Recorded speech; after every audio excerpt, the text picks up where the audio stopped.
You're watching the Kop TV, the voice of football's most famous stand. Salah to settle it in front of the Kop.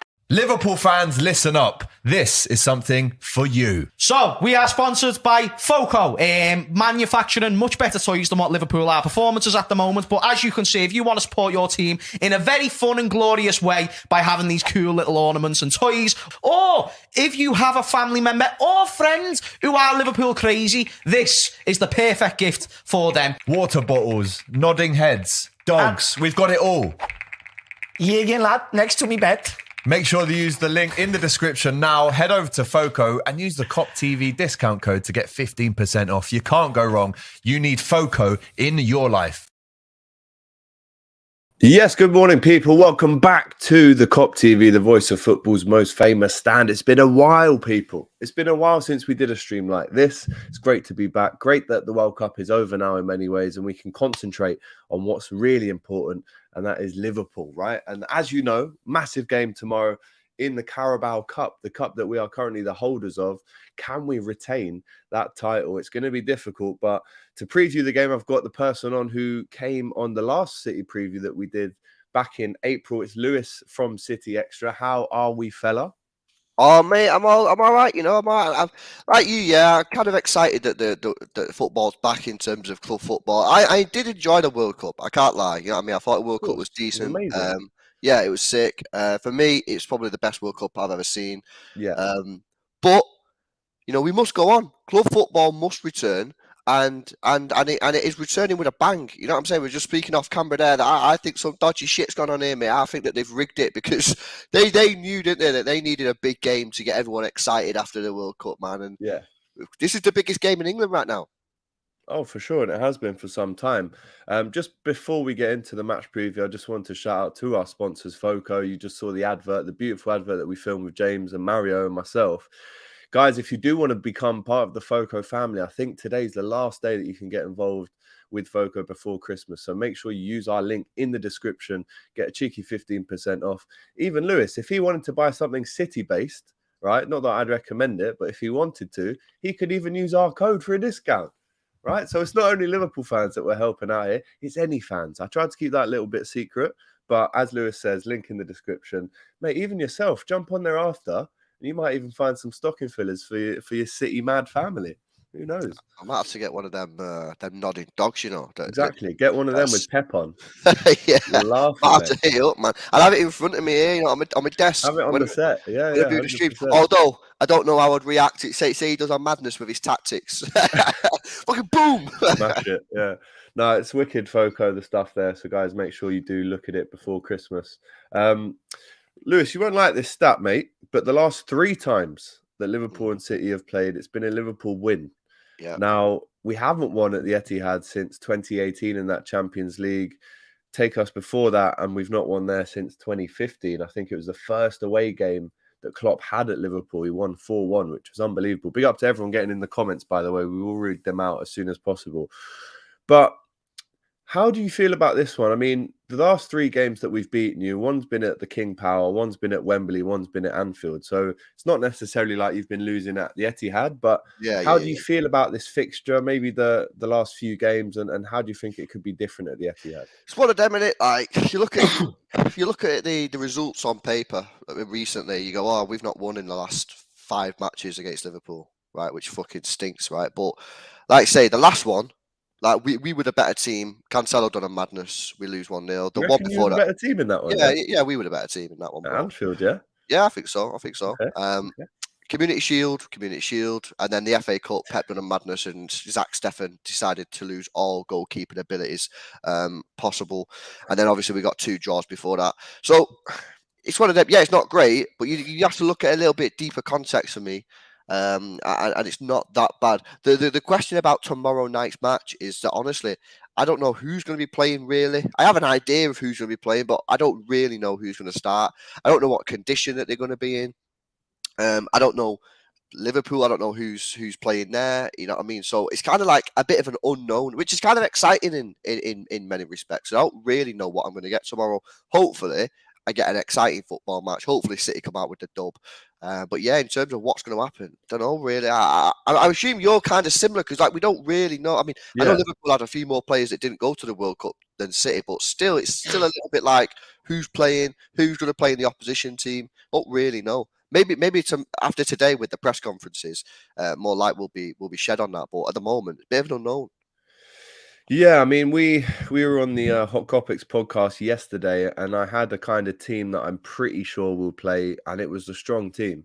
If I'm honest, the only player really that isn't a first team starter was Kelleher in goal, who I do think will play, but that's no surprise. He's the king of the cups for Liverpool. He's played 18 times for Liverpool, mate, and he's won 6 penalty shootouts in that time. That's a third of his games. That stat there is an absolute joke. So I'm always happy. Let us know in the comments. Everyone else seems to be always happy with Kelleher in goal, and it looks like you're going to get either a Trent or a Milner at right back. I mean, I would prefer Trent, obviously, but if Milner plays, no problems there in terms of what the game means. He's obviously used to play for City. He'd probably be the captain if he does play at right back, but again, no real qualms there. If he does start, again, he's had a month to really rest. I mean, not that he needs it. He's the fittest bloke in the Prem still, but you know, he's got it there if he needs it, you know, that minutes in the tank. But again, it's probably going to be Gomez and Matip. It's probably going to be Robbo. It's probably going to be Fabinho, Thiago and Harvey Elliott in the midfield. Again, we saw Thiago score a belter of a goal against AC Milan the other night in that 3-1 win. And Fabinho as well didn't really play much at the World Cup. Was kind of playing second fiddle to Casemiro. And then up front, you're looking at Nunes, Bobby and Salah, which again is strong. And then on the bench, you've got the likes of Bobby Clark, who had an amazing through ball for Nunes the other day for his second goal. And of course, Ben Doak, who's been really impressive for Liverpool as well. Talk to us about your reaction to that team. And then also give us an insight to who you think will play. Obviously, we know that Man City players played the most minutes at the World Cup. And we know that Alvarez went all the way. Massive congratulations to him. I saw a video from the City Instagram yesterday that there was an interview of him as a kid. He said, what do you want to achieve in football? He said, to play at the World Cup. Who's your idol? Messi. So that's 2 big ticks off the bucket list. Retire now, can't he? He basically retire on top. And of course, we know that Haaland's back. So what's your reaction to our team prediction, and what's yours as well? Yeah, pretty strong team. I think your defense is, probably the weakest part of that team. I think you'd probably go along with that and agree.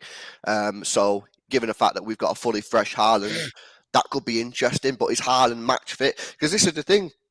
I see people in the chat there. Who is it there? Maxwell Mugo. I pissed off De Bruyne on a fully rested Haaland. Yes, we've got a fully rested Haaland. However, he's not match fit, is he? Because he's not played a proper football match in a month. So, you got to weigh it up. He could play tomorrow and look a little bit off the pace because he's not played for so long. So again, don't really know what to expect there. In terms of the Liverpool team, though, I think it is strong. The defense is gettable. Midfield is decent. And obviously, front line is very good there as well. But again, some of the players that you've got will be in a similar situation. Like the likes of Salah. You know what I mean? Like, yes, he's had a month off. Yes, he's fresh and ready to go. But is he fully match fit? You know what I mean? Because that is a thing. You know what I mean? You can be ready. You can be injury free. You can be fresh. But you don't play a competitive football match for so long, and you can look a little bit off the pace. That's why so many teams at the beginning of the year always look a little bit slow because the players are not fully ready to go, and it takes them maybe a couple of weeks to get into it. So again, I think that's something that we don't really know the answer to, and we'll only find out tomorrow night. But it is a strong side from Liverpool, and City will have to be on the best to go through to the next round. In terms of the City team, I think Ortega is guaranteed to start, which has been a fantastic signing. I mean, he's so much better than Zach Steffen. Basically to replace Steffen, right? Yeah. I mean, Steffen's career ended after the FA Cup semi-final last year. I mean, he was so poor. It was absolutely unbelievable. I couldn't believe what I was watching that day. Nah, it was. I mean, the thing is with that one, just quickly going back to that, the kicking one where the guy, who was it? Was it Mane running at him? And closed him down. Yeah, that one, like, sounds stupid, but I can kind of understand that one because he's not a goalkeeper who's very confident on his feet, and we were forcing him to play that way. So I kind of thought that's more on City. That, however, the second one where I can't remember who had the shot, but it went in at the near post. I'm thinking, Was that Mane as well? I was thinking, nah, but that's your bread and butter. That's one that you should be saving. His career ended after that. We've gone out and got Ortega on a free transfer from Germany, who had some of that most incredible stats from the Bundesliga last season. And he's just, from what I've seen so far, he's just really, really good. He's good on the ball. He can make a save. So I'm excited to see how he gets on against Liverpool. But probably his biggest challenge in a City shirt so far. Right back's an interesting one because I still don't understand what's happening with Walker and Cancelo. Are they back? Are they not back? They've not been in the training photos, so one would assume that they're not back. Is he going to start Rico Lewis? 18-year-old Rico Lewis. He's come through our academy from Manchester, Big Blue. Is he going to be playing? It's a big opportunity for him. He's been getting minutes this season. He's impressed in the games that he's been playing. But of course, this is different. This is different game. You know what I mean? It's Liverpool. You know what I'm saying? This ain't no coming on for 30 minutes at the end of a game when we're 2-3-0 up. It's not playing, in a dead Champions League game, which means nothing. This is Liverpool in the Cup, and both teams want it. So will he get the nod? I think that he probably will. I don't think he's got any other choice but to play him. Centre backs, we're probably looking at Akanji, probably looking at Ake. Them two have been in the training photos and have both been really good for City this season, especially Ake. He's been absolutely phenomenal. He's so underrated in the Premier League, bro. He's brilliant. Mate, I'm glad you said that, bro, because literally sometimes you speak to opposition fans and they don't give players credit they deserve. Ake this season has been absolutely wonderful. 40 million we signed him for. At the time, it raised a few eyebrows. Not anymore.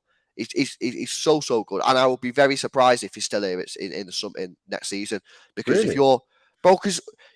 your team, like maybe someone like a Newcastle, someone like that, you know what I mean, or someone who's waiting to make that next step, and you need to improve the quality of your centre backs. You got Nathan Ake. I mean, he was going to go in the summer at Chelsea, that fell through, so he's clearly happy to leave. You know what I mean, because he's not starting every week. Surely someone like Newcastle come into City and say, "Here's 55, 60 million quid."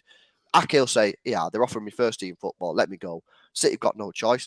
I'd be very surprised if someone doesn't come in for him in the summer, mate, because he's just too good not to be playing.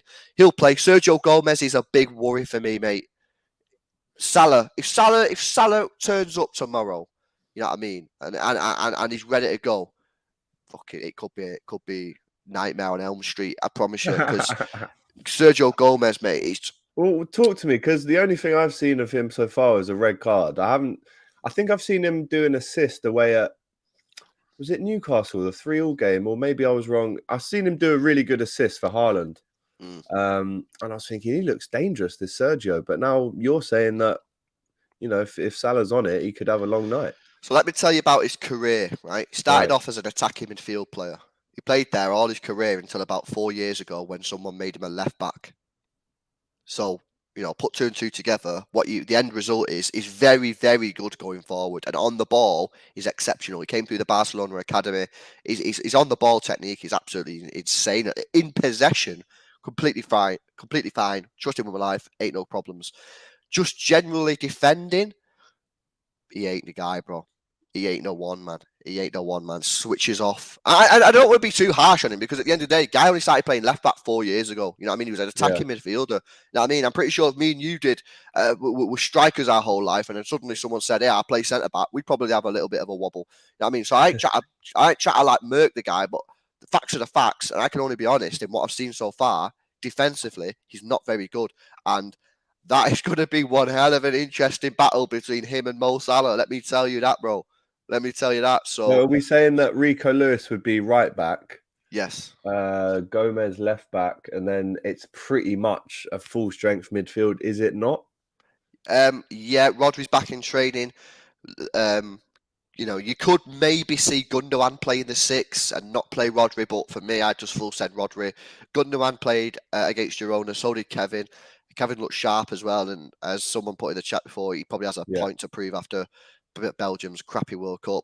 Mahrez didn't go to the World Cup. Haaland didn't go to the World Cup. I think it's probably going to be Cole Palmer on the left, which you don't really want to see. He plays his whole career on the right-hand side. He doesn't look as good on the left, but we're kind of out of options. So that team that's on there, other than Laporte, I don't know whether it's going to be Laporte or Ake. That team that's on the screen right now by Nick, that's pretty much what you're going to see, which is a strong side. Yeah, and I think both teams will be looking to put out as strong a side as possible. You mentioned Ake at the World Cup. Obviously, I was there. I saw a lot of games. Ake was playing centre back with Virgil van Dijk for Holland. They did keep a lot of clean sheets right up until they needed to, which they couldn't, unfortunately. But Ake was brilliant. I saw a lot of Rodri at centre back for Spain as well, which I couldn't get my head around, to be honest. I mean, not to say he can't play there, because I'm a CDM myself, and normally I slot back into centre back, no problem. But it's good to see that he can be, he can vary up his game. I saw a lot of Gundogan. I saw him crash out to Costa Rica. And, like I said, the City players played the most minutes at the World Cup. So there is going to maybe be a slight hangover for the guys that have been there the longest. But do you know what? I actually think this game was made for Julian Alvarez. And it's a shame for you guys that he's not going to play in that. I mean, he's probably knee deep in party still. Oh yeah, I know. Somewhere. I'm surprised Aguero's not coming back as well to have a game. Yeah, nah. You know what it is? It's like I'd say seriously, I wouldn't. I'd just tell him to come back after the new year. You know what I mean, he's going to be partying. Yeah, I mean, he's going to be partying now for the next week. We don't play till the 28th. Then we play on the 31st, and then the next game's on the 5th. So, getting back on the what? I just say. Yeah, come back on the second, lad. You just won the World. Yeah, honestly, bro. He's 21, 22 years old. He's just won the World Cup. Yeah, he's all the way in Argentina, probably getting steaming every night. You know what I mean? Probably partying. I'd just say, enjoy yourself. This is a once in a lifetime opportunity for most people. Although you are only 22, so you could win it again. Who knows? Yeah. Enjoy yourself. Come back on the second. And be ready to go, you know what I mean? So, I mean, at the end of the day, we do have Haaland. He's fresh, he's ready to go. So it's not like we're desperate for him back, The only reason I said that is because it was a cup game. You want your maybe second striker to play in those games. It's a bit like Origi playing for us last season. And you know what? That kid, Julian Alvarez, right? I think I made a joke about it on DR Sports not long ago. I said, when he gets signed, when you signed him, he's thinking, hang on a minute. I'm Kun Aguero's replacement here. I'm Argentinian. I'm playing in the national squad. This is amazing. And then they buy Haaland, and he's thinking, right, sitting on bench for me then, is it? So I think he's going to get a lot more chances at City, but it'll be interesting to see how Pep manages this next phase of his career. Does he push him into a 2 with Haaland, which I don't think necessarily works when you've got Mahrez and the other guys there? Or does he split the time? I mean, you can't really not play Haaland, right? So do you think there will be a point in the next year, 2 year, 3 year, where very much similarly to Gabriel Jesus, where he goes, do you know what? I love it here. I'm playing around such amazing players. I've got one of the best managers in the world, but I need more. I need to play more games. I need to score more goals. Because as you said, 21, 22, by the time he's 23, 24, he needs to be playing week in, week out. He's that good, I think. Certainly an interesting debate, and we actually did a live stream on this a couple of days ago on talking about this exact matter about how does Pep Guardiola need to try and find a way of getting him and Haaland in the starting 11? Well, basically, so far, right, Alvarez has started 8 out of the 20 games that we've had so far this season, right? So he started less than 50%. He's coming off the bench in most of those games, so he is getting minutes in most of them. However, coming off the bench with 15, 20 minutes to go when the game's dead, he comes on and you don't even get a touch of the ball because City just shut it down. So yeah, I think that there's still a little bit of experimentation to be looked at. Some people may remember that when we first had Aguero and Gabriel Jesus, and we had Benjamin Mendy, who was our left back at the time, he did actually play them both as strikers, and he play 2 up top, and it worked very, very well. However, he stopped doing that when Mendy got injured, and we never seen it again. I just wonder, if Pep can find a way of getting these two back in a system similar to how we had Aguero and Jesus playing. Do you remember the game that we beat you 5-0? Was that when your wing backs were really high up? We played 5 at the back and 2 up top. We played Gabriel Jesus and Aguero, and we had Ben Mendy and probably Walker bombing down the wings, and we were explosive. And we did that quite a lot. And I can't remember if it was that match or a match shortly after that. Mendy got injured, and then he was out for basically the whole year, and we never seen him back in, by the way. But we never seen it again. But yeah, I hear you, and I think there was massive contentious red card in that game, which kind of killed the game off for us. I mean, Mignolet was awful, but you did absolutely batter us in that game. But maybe it would have been different without the red card. But yeah, no, listen, I think he has to find out pretty soon whether he can. And I think when he comes back from the World Cup, if I was Julian Alvarez, I'd be knocking on his door, mate, and saying, look, I've just come here. I've pretty much set it on fire since I've been at City. He scored in most of the games. And if he comes on as a sub, he might nick a goal as well. But I'd be knocking on his door saying, look, what's your plan with me? Because I'd like to know. Because I don't want to be sitting on the bench for 2 years. And at this age that I'm at, I mean, let's face it, right? If Messi had the option to play with, let's say, through the middle, a Neymar or a Alvarez, I think he's picking Alvarez.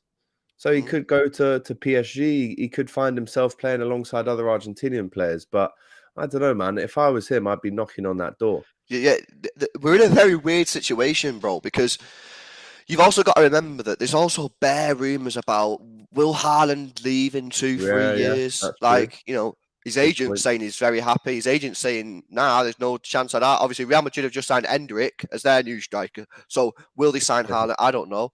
Like, so do you really want to be selling him? And then maybe in 3 years, Haaland goes, all right, lads, I'll go now. And then you're like, God, what? We just had the two best strikers, like two best young strikers in world football, and we sold them both. So it's a very, very delicate situation that Pep's got to manage. Give Alvarez as many minutes as possible. And if you can find a way of playing them both in the same team, which, you know, he has done a couple of times this season. It's worked in some, it hasn't worked in some others. Then, yeah, you know, full send it. But we're just in a very blessed position at the moment, brother. You know, two incredible strikers. Both strikers would probably walk into most starting 11s in the world these days. I'd love that, yeah. No, I'd agree with that. La Araña is called, the spider in Spain. It actually gives it all that little Spider-Man stuff when he scores. He loves it. He loves it, mate. This game for me, Thursday night, under the lights, I'm hearing, again, rumours, I'm hearing it's not a sellout from City's side. I'm hearing we've been given a fairly small allocation, but that's what I'm hearing. What do you make of the plans to extend the stadium as well? Is it to get it to 60k? 60k, yeah, that's a smart move. You know what I mean? Premier League games are pretty much sold out every week.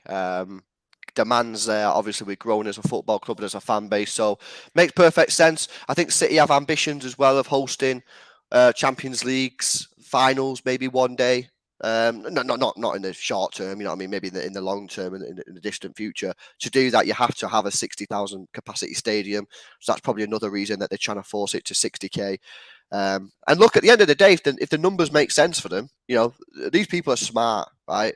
They're smart. So if the numbers make sense, then of course they're going to do it. They wouldn't be going ahead with this if the financials didn't make sense, would they? So yeah, you know, get it to 60k. The good thing about that stadium is you can the way it's built is you can literally just continue to expand it forever and ever because it's domed. You've been there, you know, like how it's like domed. All you have to do is just keep raising the roof. Yeah, you can just keep raising the roof, and obviously you can extend the north stand, which is currently 2 tiers, make it 3 tiers like the south stand. You then got all the corners, which are currently occupied by TVs and all that. You can sort of work around that, put seats in there. So yeah, you know what I mean? The numbers make sense. Go for it. Yeah, Liverpool doing the same at the minute with the Anfield Road end construction coming along quite nicely. They're saying it will be ready for the start of next season, which again takes us to 60. So can't knock it at all. It's just whether you can fill them seats. Well, maybe if we had some competition, lad. If we had some competition in this league, you know what I mean? Oh, yeah. Well, listen, you're not top. I don't know where Lewis has gone there. He might. I don't know. He was in full flow then, and he seems to have disappeared. He's back now, though. Let's get him back on. And what happened there, mate? I had a bit of a paddy, you know what I mean?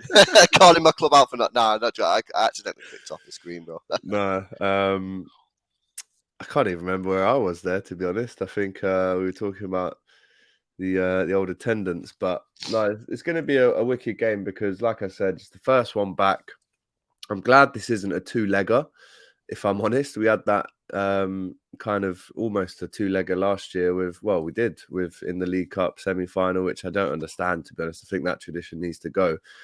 If you win this, the only big team left is United. If we win this, the same applies to us. do you want to win this competition? I mean, yes, you're Yeah, playing of course, against Liverpool. I You're do, not going bro. to be not up for it. Of But course I do you do. think those people that slag off this competition are maybe going to be put in their place tomorrow? Because we're Who going to see slags off two this strong. competition, man? You know, Usually, loads of people do. people Loads of slag the people do. competition off. Usually, it's fans of clubs that don't win nothing. Exactly. Because it's just an easy way to write it off as like, oh, we don't win trophies anyway, so let's just oh, it's a crappy trophy. You know, at the end of the day, right? My football club, it wants to win trophies. You know what I mean? That's what it's there for.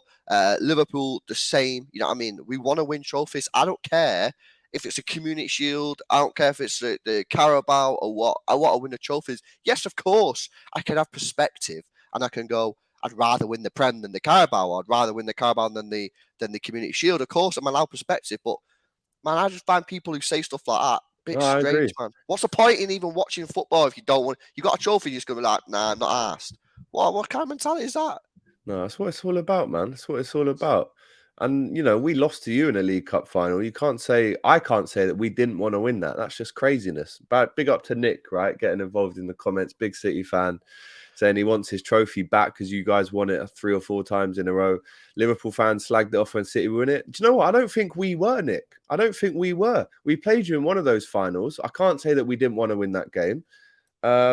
I mean, the only thing that I think Liverpool fans did have a go at was maybe the teams that you were playing in the final every year. Because it didn't really seem to be, you know, I made a joke to Big Steve, which he didn't like last year. I said you were playing Oldham in the final every year. But listen, take your hats off to City. They're the guys that have really put the mark down and said, no, this is a competition that everyone here should be trying to win. So that point there about us playing weak sides in finals or semi-finals or whatever, you know, I wouldn't be saying anything about City there. I'd be looking at other clubs. I'd be looking at teams like Tottenham Hotspur. Yes. Why Arsenal, can't they win it, mate? West Ham, Leicester, teams like that, and going, why are you guys not winning that? I'll tell you just a quick one before we wrap up. Yeah, about 7 or 8 years ago, probably about 6 or 7 years actually.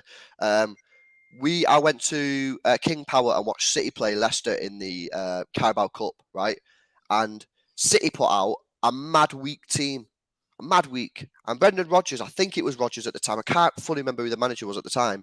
It wouldn't have been Rodgers. It would have been someone else, actually. Probably might have been that French bloke who came in after... some defensive guy. Yeah. Yeah, he put out a mad weak team as well. Mahrez didn't play, Vardy didn't play. And we ended up going through on penalties. And I just thought to myself afterwards, I thought, we were there for the taking tonight. We were there for the taking, and what you rested your players for what? So you can try and beat Crystal Palace at the weekend. What's the point, man? You know what I mean? Like, these teams, they don't take it seriously, and that's why City win it all the time. And I'm just looking at the winners. Liverpool have won it 9 times. City on 8. You know, these are the top 2 teams on this competition. No one's won it more than City and Liverpool. So if City can win it this year, go to 9. It'll be 9 and 9. You know, pretty mad, isn't it? You know what I mean? Carabao Cup off. Who would have thought that City would have won more Carabaos than United, Chelsea, Arsenal? No, these massive clubs, bro. You know what I mean? You make a good point as well about Spurs. Like them lot can't. You know, whenever I get in a debate on DR, right, I can take it from the likes of the City lads, even the United lads. I can take it from. It's difficult at the minute to take it from the Arsenal lads because they've just been insufferable. But when it's Tottenham, shout out Abby Summers, yeah, Fuad. You know, these kind of guys that support Tottenham, when they get involved in a conversation like this about trophies, I almost have to remind them, like, listen, this isn't your argument, big man. You haven't got the facilities for this one. Yeah, stay out of it. Great point here from Kazi. At one point, Liverpool had a record of not getting past the 3rd round in 4 out of 5 years. It annoyed me loads. Yeah, I was there. I was there when we lost in the League Cup to Chelsea. I was there when we lost to a few other teams. We've had massive teams early on. Now that isn't an excuse, but man, I wouldn't say in floods of tears, but definitely a tear rolled down my face when we won it. I was there at Wembley when we won it against Chelsea in February. It was the first time we've won it in 10 years. I was at the Cardiff one as well at Wembley. So it's a massive trophy, and you can't tell the likes of Kenny, Alan Hansen, Phil Thompson that's not a big cup, because those guys won it 5 times in that kind of 10-year period. So I think it's massive, to be fair. There's another point that I just remembered. When you went off, you said if we had a decent challenger, then maybe it would be different. You're second, mate. You're not even top right now. How scared are you about Arsenal? Not worried. Not worried. Not been worried all season. So you tell me, we're about to go into the new year, right? Yeah. People believe that Arsenal fall down when the Christmas lights fall down. At what point, and I want a specific game week or a month, a week, whatever, what point does it go Arsenal second, City first, and then you run away with it again? I don't know that I can't give you an exact date, brother. But I've been watching Arsenal long enough now to know that at some point their asses will go. You know what I mean? Jesus is going to be out for what, 3 months? That's a massive loss for them. Are they going to sign someone in January? They should do. If I was Arteta, I'd want a striker in the window on January 1st because that tells me intent. It tells the world, nah, we're going for this. You know what I mean? But are they going to do that? Or are they going to play in Nketiah? I don't know. I just don't. The thing is, bro, what you got to understand, yeah, they've done nothing to prove to me that they can go the full season. I was still more worried about Liverpool up until about 2-3 weeks before the World Cup. Well, no, because obviously if you beat us, I was still worried about you. You know what I mean? That's what I'm saying. Even when you lost the game after that, I was still like, I still see Liverpool as a title threat more than Arsenal, even though you was about 10, 12 points behind us and Arsenal were ahead by 2 or 3 points at the time. That goes to show, yeah. Because you've done it before. Arsenal haven't. Until they've done it, I ain't getting too worried about them. I'll give them respect, but I ain't getting too worried. All right, fair enough. Well, let's get on to the score prediction, and then we've got a great video on your channel straight after. So if you're watching this, guys, I've seen a lot of City fans involved as well. Head straight over to City Extra. Lewis will give this one a share. I'll share the one on his channel. But let's get into the score prediction. This one can go into extra time, and it can go to penalties. I think that would probably favour Liverpool if it did, just because of the Kelleher Cup thing. But let's go for a score prediction for yourself, bro. What do you think? Or how is it going to end on? Because it has to end on Thursday night. I have to back City. I was going to back City, but I think it's going to be pretty disgusting, man. I'm going to go 3-2 City. I think there could be goals, you know. I think there could be goals because both defenses are probably going to be slightly weak. Yeah, I think so, bro. I think it could be. I think both defenses will be weak. I think there could be some mistakes. So yeah, I'm going to go 3-2 City. I think you'll score a couple though. Captain Sal, right, who's a massive Liverpool fan, with a crying face, has just said he reckons 3-1 City. Iman gone 2 on Liverpool. Let me think about this, right? So goals-wise, we can score goals. It's just defensively, are we going to be awake, ready to deal with what's going to happen in terms of when Haaland gets the ball, when Haaland gets put in behind, or when Mahrez cuts in on his left? Are we ready for that? In terms of fitness, in terms of match readiness, can we deal with that? So I do think we'll score. I do think you'll score. And again, I said this for the Arsenal game, right? Robbie said to me, oh, what's the score going to be? Liverpool-Arsenal. I said, it's going to be 3-2. I just can't tell you who to. So I'm actually in agreement with you there, bro. I think this could be a classic. The only thing I hope for Liverpool this season, we have conceded the first goal in so many games. And I think you mentioned it last time we were on. 75% of the games we've conceded the first goal. I think one of the only ones recently that we didn't was when we beat City at Anfield. So I'm going to go 3-2 Liverpool. Why not? I think that's fair, isn't it? I think that scoreline is probably one that I think a lot of people will be backing. I think, you know, both defenses probably a little bit weak. Midfield maybe a little bit slow, sluggish, even though your midfield, you know, have not been to the World Cup or whatever. Like, or Fabinho has, but not been playing. Like, are they going to be match sharp? Probably not in either side. And then maybe the strikers will take advantage of the weak defenders and score the goal. So it's whoever's got the shooting boots on, man. Whoever's got the shooting boots on. Yeah, who scores most wins was one of them ones. Right, Louv, massive thanks, mate, for coming on the Kop TV. It's your second or third or fourth time now that you've been on. It's brilliant to have you on, as always. If you're watching this right now, head straight over to City Extra and we'll do our preview there. But thanks for coming on, bro, and good luck for tomorrow night. I'm sure we'll speak. Wait, big up. Take care, bro. Whoa. Just before you go, don't forget, give us a like, drop us a comment and subscribe to the Kop TV. The voice of football's most famous stand.